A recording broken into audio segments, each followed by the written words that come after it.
Hey, I'm Ryan, and this is Cinematic. It's a video series that I do wherein I've lately been watching a lot of Kung Fu films. I guess lately being several months upon months, maybe a year. Lately, we've been dipping our toe into kind of what the States has done with those action movies in the mid-'80s, certainly, and we're still in 1985 with this one because this week we're doing No Retreat, No Surrender. And there come times in this series where I spend what seems like an inordinate amount of time on what could be considered a silly movie in some circles. This isn't one of those times, but I did spend an awful lot of time. I spent like the last 2 days reading about No Retreat, No Surrender, and loving every minute of it. So part of that is because there's a surprising amount out there about this movie. And for reasons I didn't understand beforehand, obviously, as happens around here. But there's also a fantastic episode of The Art of Action, which is Scott Adkins' ongoing web series where he speaks. I think it's episode like 27 or something. Why didn't I keep that up? Episode 27 of The Art of Action featuring Kurt McKinney. Fantastic listen, just really cool stories. Seems like a super cool dude. And also there's a commentary for this movie by Keith Strandberg, the screenwriter. And normally I don't dip into commentaries as much because I feel like I have to watch the movie twice and who's got the time?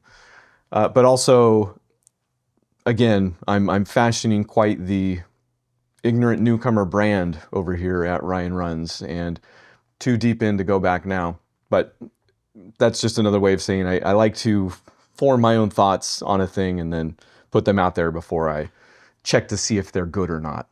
But I did do the commentary for this particular movie because Keith Strandberg, who does the commentary, the screenwriter, was fairly instrumental in getting this thing made, apparently. He was the guy that went out and made the connection with a man by the name of Ing Se Yoon, who was yet another ex-Shaw Brothers executive that started his own company in Seasonal Film Corporation, the company that produced No Retreat, No Surrender. And within the first 7 minutes of that commentary, he mentions at least 3 times that the big deal about this movie was that it was the first Hong Kong action film made with an American story and American actors, is how he puts it.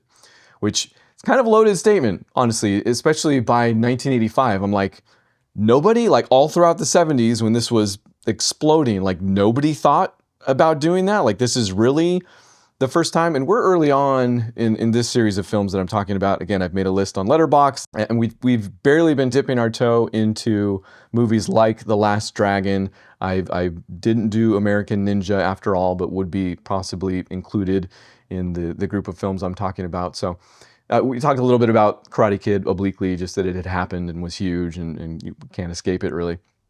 And that's also Japanese for the most part, obviously. But the idea that still by 1985 that was not something that had occurred to somebody to do it, which really shouldn't be surprising. They actually didn't do, Hollywood didn't do a wuxia until literally Crouching Tiger, which was in the 2000s, right? So Hollywood in some aspects moves very slowly. And this was apparently one of those because in 1985 was the first time this was apparently done. So it is important to note, though, that this is Hong Kong action by way of the 1980s New Wave. Although not, I feel like we haven't gone full force.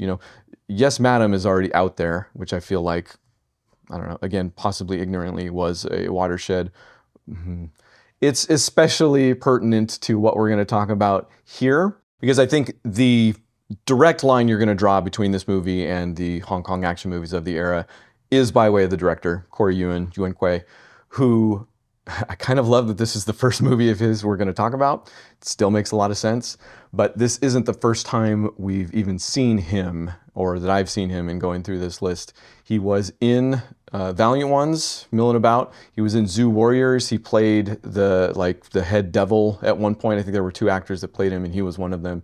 You can kind of pick out one of his scenes in the intro to that video where I talk about Zoo Warriors, which he also choreographed that movie. And his entry says won the Hong Kong Film Award for Best Choreography that year, but the actual Wikipedia entry for the Hong Kong Film Award for Best Action Choreography states Winners and Sinners as the winner for that year. So at very least, he was nominated, but he was also in Millionaires Express, and for the most part, he's always in the background in these movies, and would continue to be, actually, even when he's also directing some of my favorite Hong Kong action films ever. He will just continue to pop up in some of the funnest places as I make my way through this list. But part of the reason why is because he's literally one of the Seven Little Fortunes.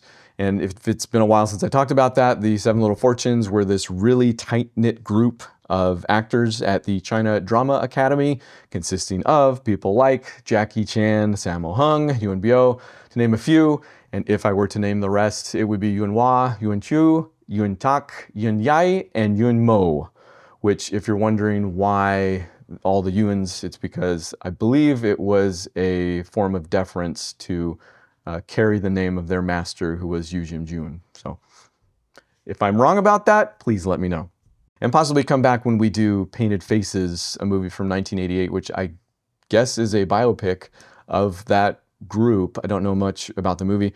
Don't even know if it's, technically speaking, an action movie. I would say no, but it's kind of hard to judge with this group. So for now, it's really no surprise that Yuen Kwai is as gifted as he is. But he also very obviously carved out this niche for himself in bouncing back between American and Hong Kong productions in a way.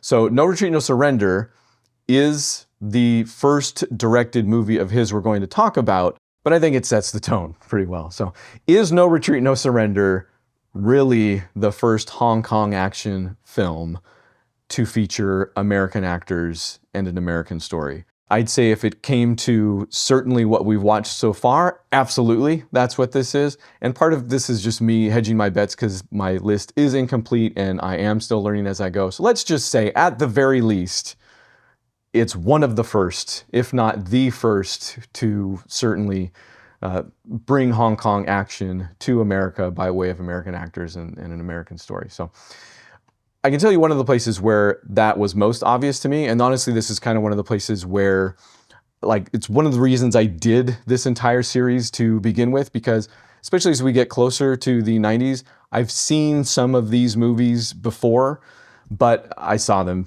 back in the 90s. So rewatching them now, after having seen all of the movies that came before it, quite literally, a lot of the movies that led up to it, I should say, but you know, having a better frame of reference for where these movies came from, things are clicking.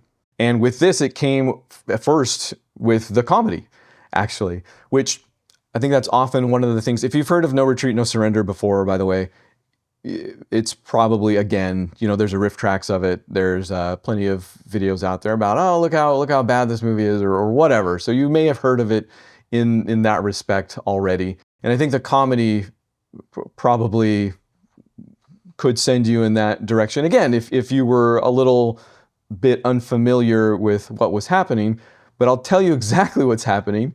It's just kung fu comedy. Like, after all of the Sammo, Yuen Woo-ping movies we've seen, you know, Jackie movies, all that, where they've brought the kung fu comedy into focus, basically created it. This is exactly what's happening with Corey Yuen here in No Retreat, No Surrender. It's just super broad, slapsticky Hong Kong comedy. It all makes perfect sense now. It's just done with a bunch of white dudes from LA. So that continues to happen basically throughout this movie.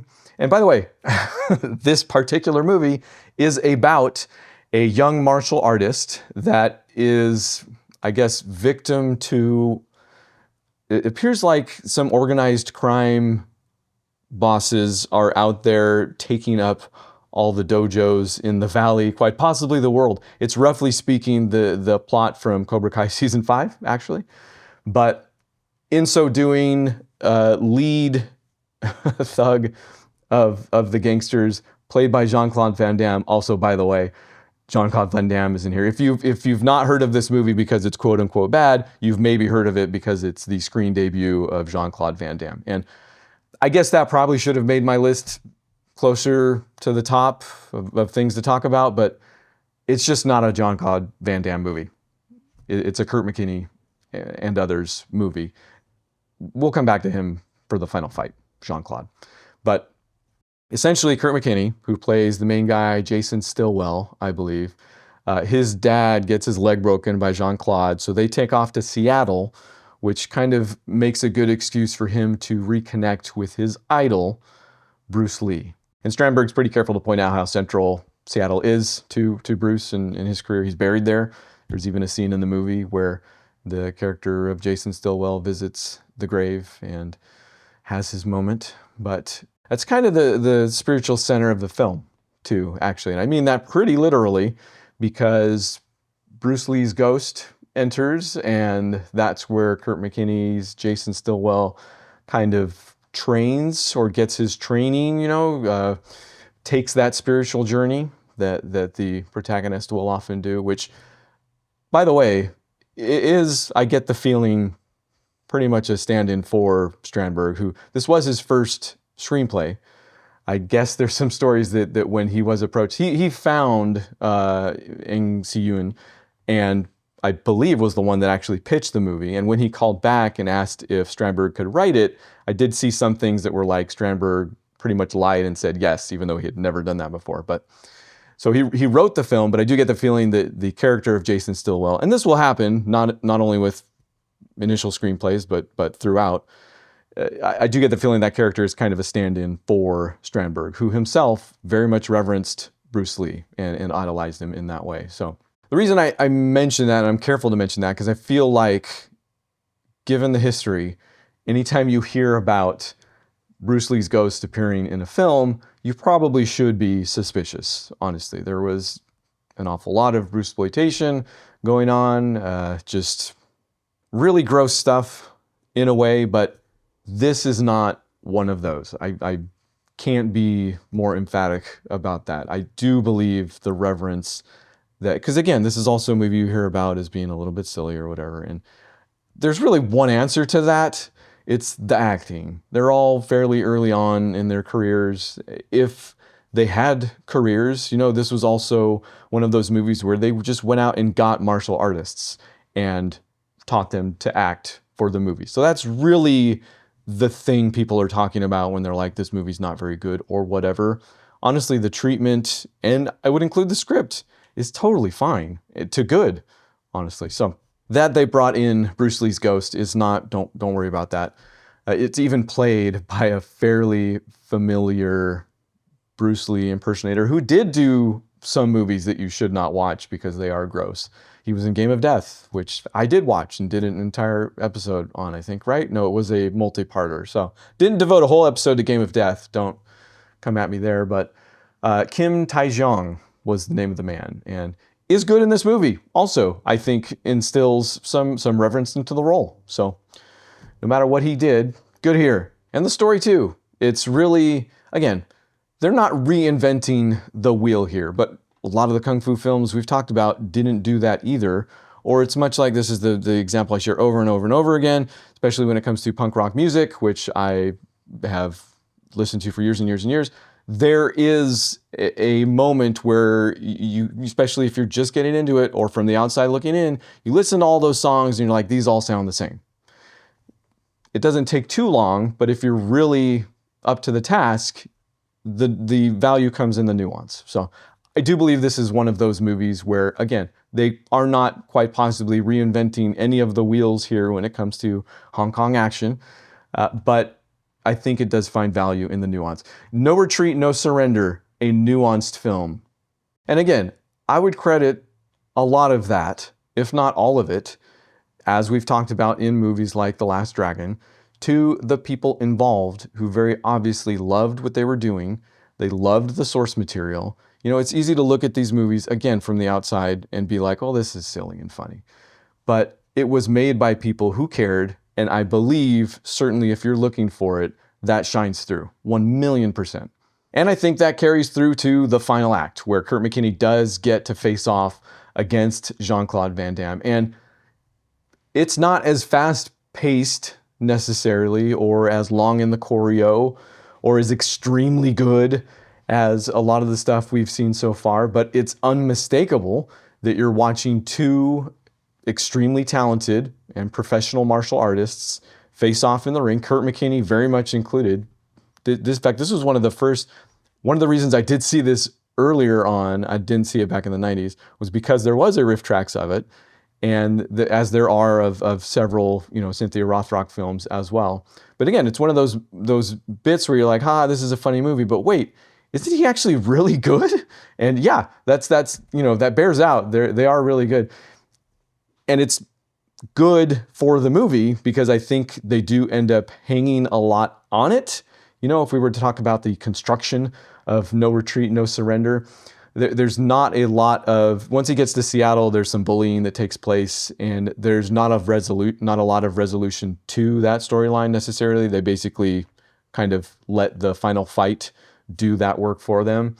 And the gangsters also they've, I believe, moved on to Seattle at that point and have, I think, just about everything riding on that final fight as well. Again, Van Damme's one of their guys, so it kind of makes a little sense there. But it in having all of that weight put on it, I think still pulls it off, actually. It's also more influential than I thought, which is part of the reason I could spend 2 full days reading up on stuff about it. Not critically, necessarily. Commercially, made plenty of money. Critically, again, not all the critics were happy, you could say. Strandberg went on to form a school that taught martial artists how to martial art for the screen a little better, because that was one of the things they had to end up doing for this movie, specifically when they went and got these actual martial artists. They were like, well, it's not one-to-one. You're not actually hitting people, even though apparently Jean-Claude Van Damme did nail a few guys. In fact, Pete Sugarfoot Cunningham, I believe, is in this as well, and supposedly got knocked out by Van Damme twice, I think, for the same shot, which Strandberg says is in the film. I'm not positive just by watching the film. It's I guess I could slot it in here. It just looks like in the fall he is bracing himself a little bit there. So I don't know. Regardless, he got knocked out by Van Damme a few times. And none of the horror stories that you've maybe heard about Van Damme that I could find happened on the set of this film. He even early on in his career appeared to be fairly giving, if again a little unskilled when it came to screen acting. This was his first movie.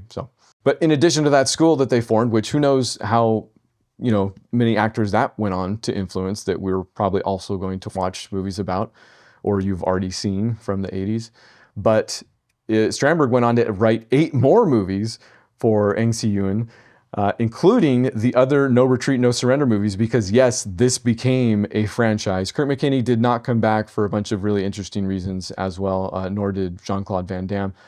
Go check out that Art of Action episode, I think, even though there are conflicting stories from other YouTube videos that I found. But he also went on to write Super Fights, which we might end up doing. So not the end of Strandberg, quite possibly, for this series, but absolutely not the end of Corey Yuen, for this series. But next week, we are, I believe, headed back to the Samo well with The Magic, or just Magic Crystal from 1986, which was not directed by Samo. It was directed by Wong Jing, apparently, but features Cynthia Rothrock. I know I've heard about Samo. He's either in this movie or he choreographed it. We'll find out next week on Cinematic. So if you haven't been to the Patreon yet, go check it out. It's Ryan_runs_, patreon.com/that. And PayPal if you are more of a one-time donation, tip jar kind of person. Otherwise, if you see these people on the street, give them a hearty thank you from me.